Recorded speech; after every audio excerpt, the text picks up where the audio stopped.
বন্ধুরা, কি করছো?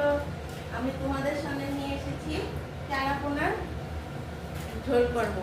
চারাপোনা মাছগুলিকে ভালো করে ধুয়ে নিয়েছি নুন টুন দিয়ে। দেখো, এখন আমি এটার মধ্যে দিয়েছি বড় একটা পেঁয়াজ পেস্ট করে, আর দিয়েছি একটু কাঁচা লঙ্কা, আদা, সঙ্গে গুঁড়ো লঙ্কা, 1 চামচ ধনের গুঁড়ো, বড় চামচের 1 চামচ জিরের গুঁড়ো, নুন, হলুদ স্বাদ মতো। সিম্পল ভাবে চারাপোনার ঝোলটা করবো, কিন্তু খুব টেস্টি হবে। একটু কালো জিরে ফোড়ন দেবো। এখন আমি মশলাটা দিয়ে দিচ্ছি।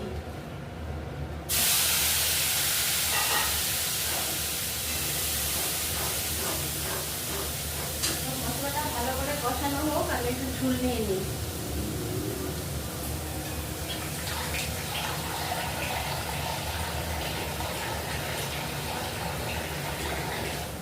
এই দেখো বন্ধুরা, আমি ঝোলের জল নিয়ে নিয়েছি।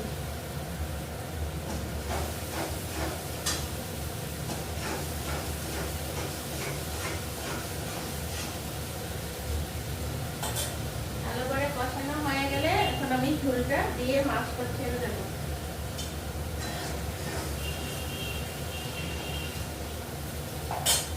আমি ঝোলটা দিয়ে দিয়েছি। হ্যাঁ,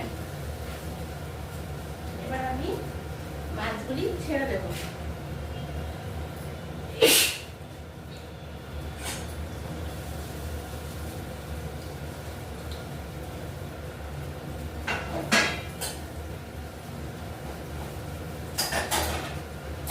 ঝোলটা হয়ে গেলেই, একটু টকবক হয়ে গেলেই নামিয়ে নেবো। কালো জিরে ফোড়ন দিয়ে করেছি, তার জন্য ধনে পাতা দিলাম না।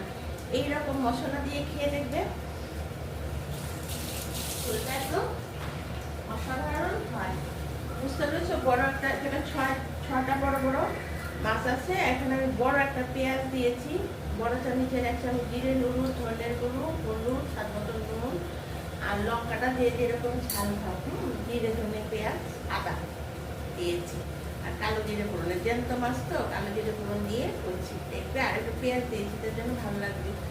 তো বন্ধুরা, তোমরা আমার সবগুলি দেখছো তো, প্লিজ আমাকে একটা সাবস্ক্রাইব করে দিও। তোমরা সাবস্ক্রাইবটা করতে ভুলে যাচ্ছ, প্লিজ একটা সাবস্ক্রাইব করে দাও।